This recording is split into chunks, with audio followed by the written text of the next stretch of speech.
Short. Story. Slam. Creepypasta. Horror. RESAERCH. The following is a compiled collection of research. This research is cobbled together from two different sources. Source 1 is collected from a recorded document after the incident.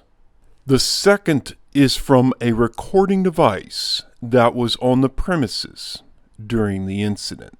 We apologize for any graininess or inconsistencies in the audio.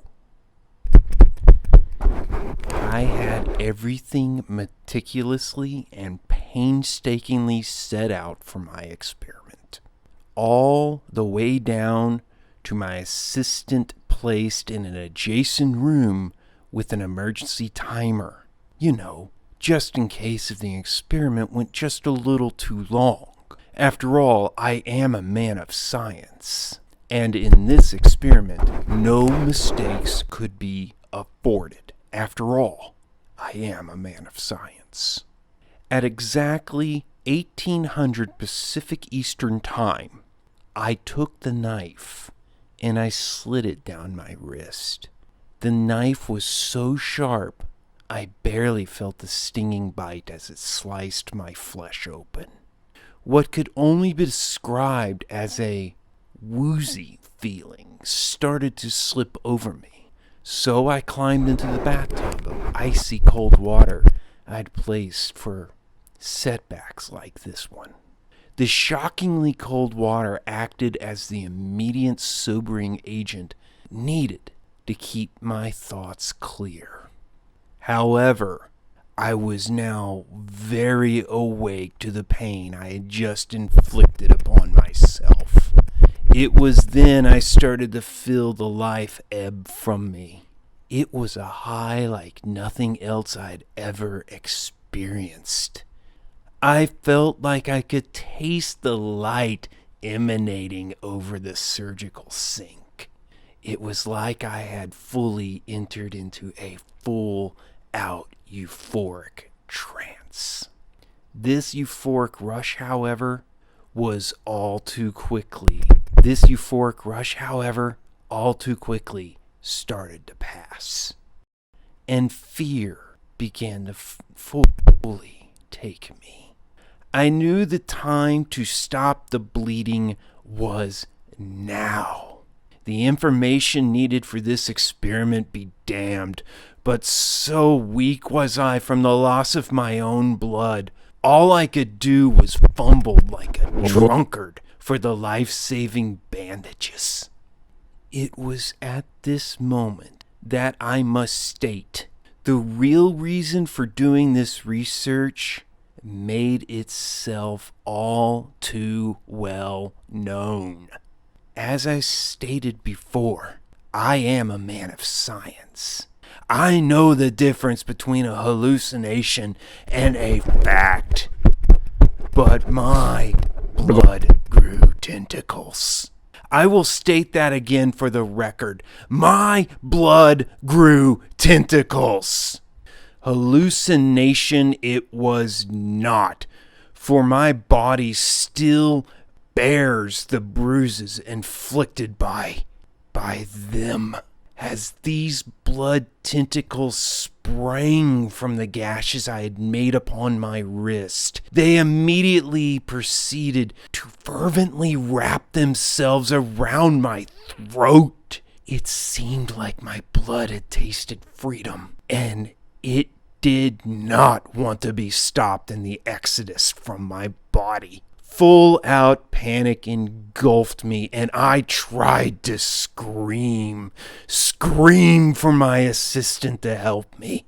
But screaming proved to be fruitless, because these blood tentacles just tightened their grip so that only a strangled, choking sound could escape my mouth. As a man of science, I know these next words will make no sense, but I fought against my blood weakly grabbing at its slippery skin that would just slip through my hands like I was grabbing at a waterfall.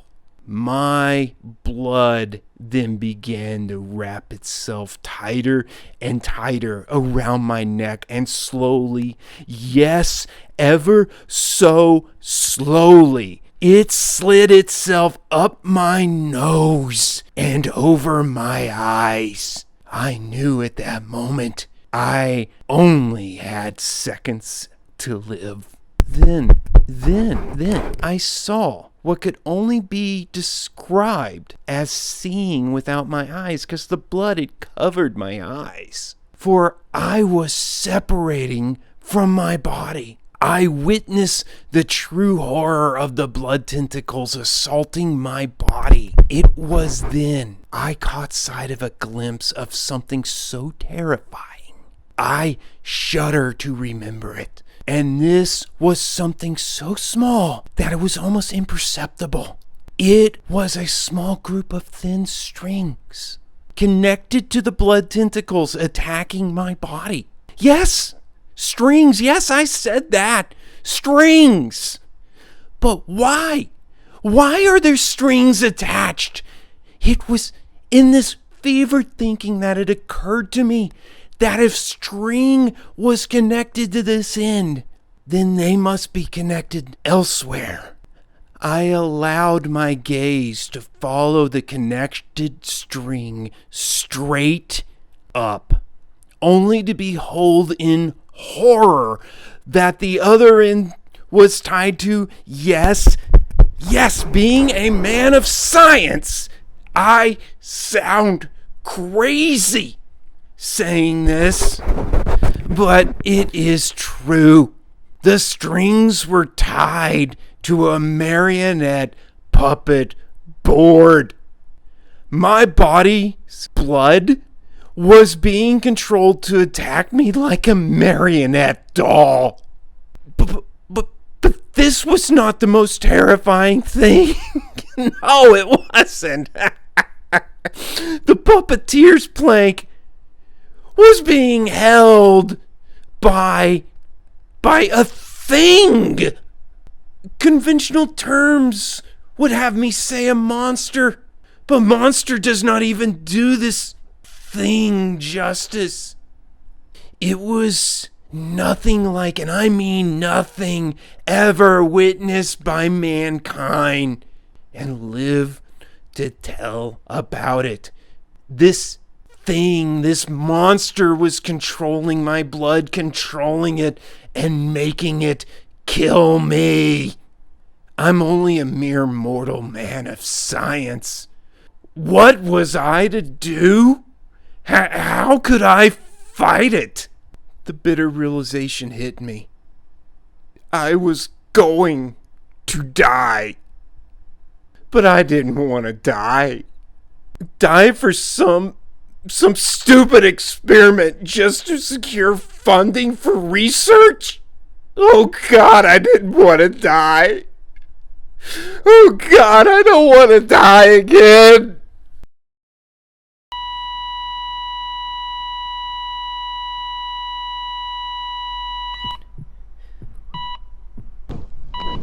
We have a heartbeat. We truly lost him. God, he was dead. Good God, what happened to his neck? Bruises, where did they come from? Doc, can you hear me?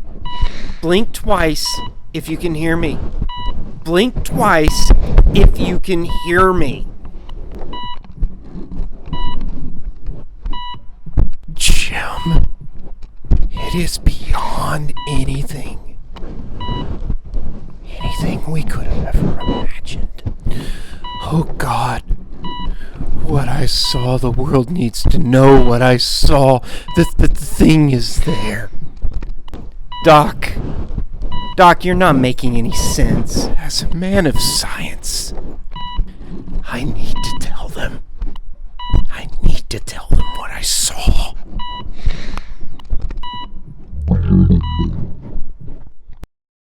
Sure. Story.